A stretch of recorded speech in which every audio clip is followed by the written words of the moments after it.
Summer on Nantucket was usually postcard perfect.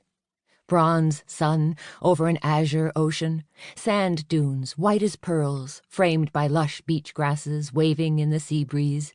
Everything warm, everything beautiful, everything glowing with life. Today was not that. Today, even though it was the middle of June, the clouds outside Eliza Patterson's window were gray and thick, and her toes felt like 10 chips of ice on the end of her feet. The moment she stepped out of bed, though rolled out is more like it, seeing as how she was 8 months pregnant, and nothing she did was done gracefully any more, she hissed and pulled her feet back off the frigid hardwood floor. Getting out of bed was tough enough these days, with the exhaustion and the extra weight around her middle. But add cold feet to the mix? Nothing had ever seemed more difficult.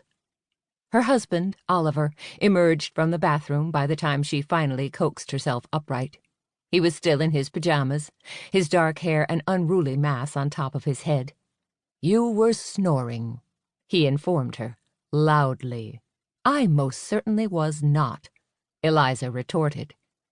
Truth be told, he was probably right.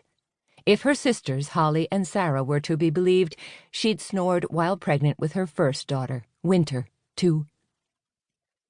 But Eliza preferred to believe her sisters and her husband were dirty, rotten liars, the whole lot of them. Growing a child came with enough embarrassing symptoms. She didn't need people around her pointing them out.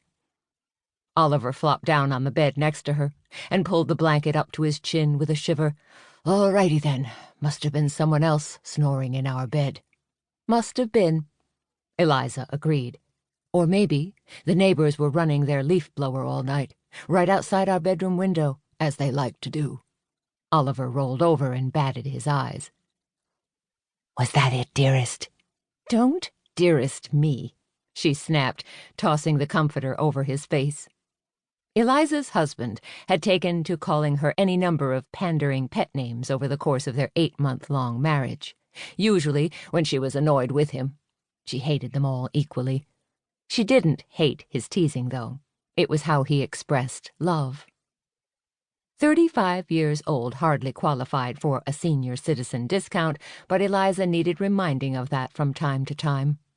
Oliver sure didn't. He still teased and laughed and played games like he lived his life in a sandbox. Everything in his world was a game. To this day, he'd never seen a grocery cart he didn't want to turn into a race car. Clouds weren't clouds to him. They were creatures, a whole menagerie in the sky to be cooed at and admired.